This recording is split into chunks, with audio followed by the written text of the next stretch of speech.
Aujourd'hui, la thématique de cette vidéo, ça va être une maladie qui s'est répandue un petit peu partout sur cette terre malheureusement, qui s'appelle le gauchisme.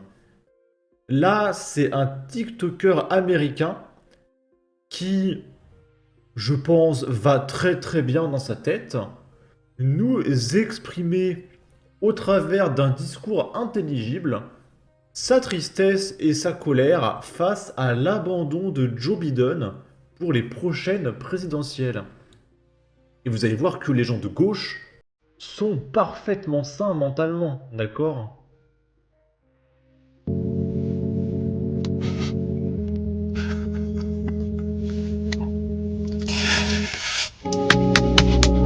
He's locked out! He's locked out!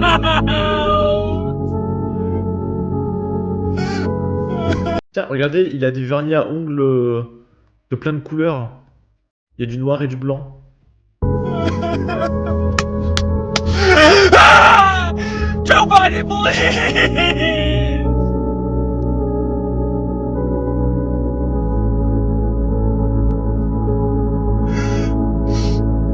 Gen Z, we need to band together! Please! He was for Gen Z's first president!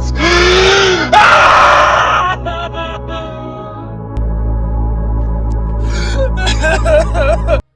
Moi, je pense que ce monsieur, je pourrais lui confier la vie de mes enfants. Je pense qu'il s'en occuperait parfaitement bien. J'aurais absolument aucune crainte.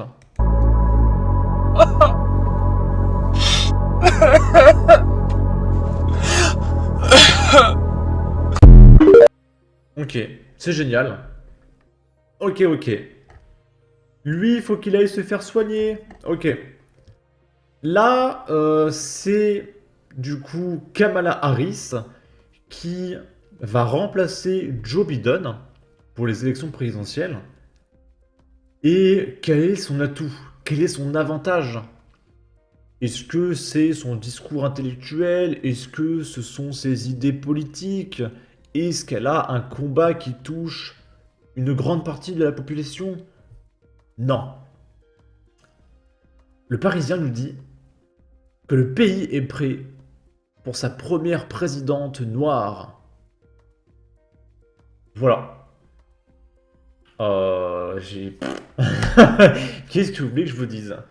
Voilà, son atout, c'est que c'est une femme noire. Désolé, je suis allergique aux conneries.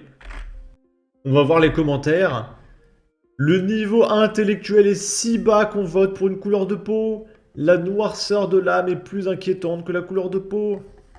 Bref, j'ai même pas envie de lire cet article, j'en ai marre de parler de couleur de peau, c'est insupportable. Là, on est sur LCI, et ils vont parler du passé de Jean-Luc Mélenchon. On va écouter ça, c'est très très intéressant. Je vais peut-être mettre un petit chaton pour cacher un petit peu ici, pour les droits d'auteur. Hop. Et surtout, Jean-Luc Mélenchon a fait un virage à 180 degrés par rapport à celui que moi j'ai connu quand on faisait des conférences ensemble sur la laïcité. Il expliquait qu'il fallait pas mêler le religieux et le politique, critiquer le voile, il critiquait même le mot islamophobie. Il avait même des positions un peu autoritaires, Jean-Luc Mélenchon, sur le religieux. J'avais même des disputes avec lui là-dessus, parce qu'il était tellement pro-chinois qu'il trouvait que les Tibétains étaient des arriérés religieux et qu'ils n'avaient que ce qu'ils méritaient. Ce qui est fascinant d'écouter Jean-Luc Mélenchon il n'y a pas si longtemps. Là, ce qu'on va écouter, c'est 2010. À peine. La religion n'a rien à faire dans la politique. Et je sais bien que dans de nombreux pays, des groupes trotskistes ont essayent de construire des liens en passant par-dessus la question religieuse, parce qu'ils ont l'illusion qu'on peut passer par-dessus la question religieuse dans la vie publique. Non, dans la vie publique, il faut se battre pour qu'il n'y ait pas de religion. Je ne supporte pas plus. Bah, Jean-Luc Mélenchon, t'es en train de dire qu'il faut interdire le voile? Quelqu'un qui a un voile sur la tête comme candidat que quelqu'un qui viendrait avec une kippa ou qui viendrait avec une grosse croix et qui en quelque sorte me demanderait, en votant pour lui, d'approuver son engagement religieux. Je lui demande de se comporter comme on doit se comporter en République laïque. C'est étonnant, hein. Et il y en a bien de voir ça. Quand on a des quartiers ghettoisés, qui sont gangrénés par le communautarisme religieux, eh bien, au lieu de leur proposer des élus qui vont leur parler d'égalité, qui vont leur parler d'universalisme, qui vont leur dire on va vous défendre sur le pouvoir d'achat, mais en échange on vous demande de faire un effort sur la laïcité, on va aller dans leur sens. Si j'oserais, je dirais, on va les caresser dans le sens du poil et même de la barbe. Je vais vous dire, ce qui est terrible, David, c'est que ça marche. Génial. J'adore Jean-Luc Mélenchon. Je l'adore parce que c'est pas un hypocrite, c'est pas un menteur. Il parle pas juste par électoralisme.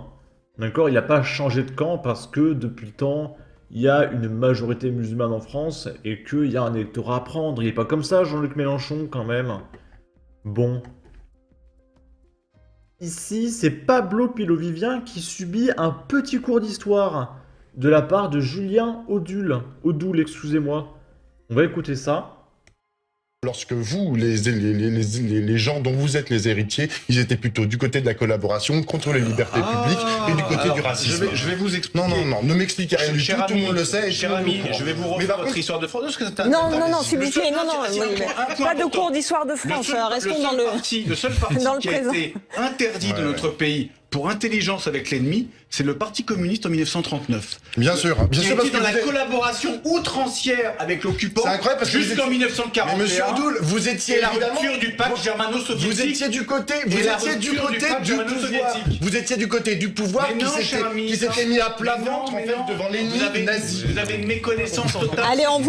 Alors, c'est marrant parce que Pablo Pilovivien, il dit « Vous étiez du côté du pouvoir ». Mais Pablo Pilovivien, Julien Audoul, il était pas né en 1939. Pourquoi tu dis « vous étiez » il était pas né. Je suis même pas sûr que son papa était né. Mon père, il est né en 1970. Je comprends pas. On vous mettra pas d'accord sur ce Non, on point-là. ne sera pas d'accord et Pouvoir au franchement, maréchal je pense Pétard, que les ce sont gens, des gens de gauche. que les Ce gens qui sont nous... des gens de Oui, bien gauche. sûr, allez-y, continuez. Allez, on Bien évidemment. avance, Et Pablo. Vous n'êtes pas les héritiers des... Lorsque vous, les... Ok. En tout cas, vraiment, les discours des gauchistes à la télé. Que là, le débat, c'est « Ouais, regardez ce que votre parti a fait il y a 50 ans. Oui, mais le vôtre, il y a 70 ans. Ouais, mais il y a 90 ans. Oui, mais nous, il y a 122 ans. » Franchement, mais c'est insupportable. Hein. C'est nul. Mais vraiment, on s'en fout. C'est le niveau 0, quoi. Vraiment, mais c'est insupportable. Hein. Moi, j'aimerais bien qu'un jour, il y a un mec qui dise « Ouais, souvenez-vous, à l'époque de Napoléon. » Ah, mais c'est imbouffable, hein. Imbouffable. Je n'en peux plus. Bon.